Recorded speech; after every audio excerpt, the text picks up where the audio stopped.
கர்நாடக மாநிலம் ஹூப்ளியில முதலமைச்சர் சித்தராமையா பங்கேற்க இருந்த அரசு நிகழ்ச்சியில கட் அவுட் சரிஞ்சு 3 பேர் காயமடைஞ்ச சம்பவம் பரபரப்பை ஏற்படுத்தி இருக்கு.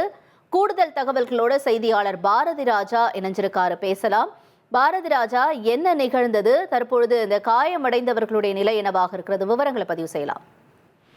கண்டிப்பாக கர்நாடகால வீடில்லாதவர்கள் அதே போல குடிசை பகுதியில் வாழும் 42,345 பேருக்கு பிரதான் மந்திரி ஆவாஸ் யோஜனா திட்டத்தின் கீழ கர்நாடக குடிசை மேம்பாட்டு வாரியம் வீடுகளை கட்டித்தரும் நிகழ்ச்சி நடைபெற்றது. அந்த ஏற்கனவே வீடுகள்லாம் கட்டி முடிக்கப்பட்டது. அந்த வீடுகளை வழங்கும் நிகழ்ச்சி இன்று ஹுப்ளி நகர்ல ஏற்பாடு செய்யப்பட்டிருந்தது.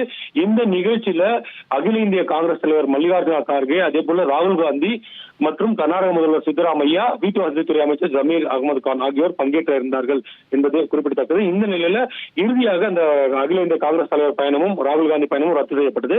இதற்காக ராட்சத பேனர்கள் வழிநெடுகிலும் வைக்கப்பட்டிருந்த மேடையிலிருந்து சில 100 மீட்டர் வரை ராட்சத பேனர்கள் வைக்கப்பட்டிருந்த அந்த பேனர்ல 2 பேனர்கள் ராட்சத பேனர்கள் சரிந்து கூட்டத்தில் அந்த வழியாக நடந்து சென்று கொண்டவர்கள் மீது விழுந்தது. யார் அந்த கூட்டத்திற்கு பங்கேற்பதற்காக சென்றார்களோ அவர்கள் மீதே விழுந்தது. இதுல 3 பேருக்கு படுகாயம் அடைந்திருக்கிறது. ஒருவருக்கு தலையில் பலத்த காயம் ஏற்பட்டு அவர் மிகவும் உயிருக்கு ஆபத்தான நிலையில் தற்போது KMC மருத்துவமனையில சிகிச்சைக்கு அனுமதிக்கப்பட்டுள்ளார். நிகழ்ச்சி தொடங்குவதற்கு முன்பாகவே இந்த சம்பவமானது நடந்திருக்கிறது என்பது குறிப்பிடத்தக்கது.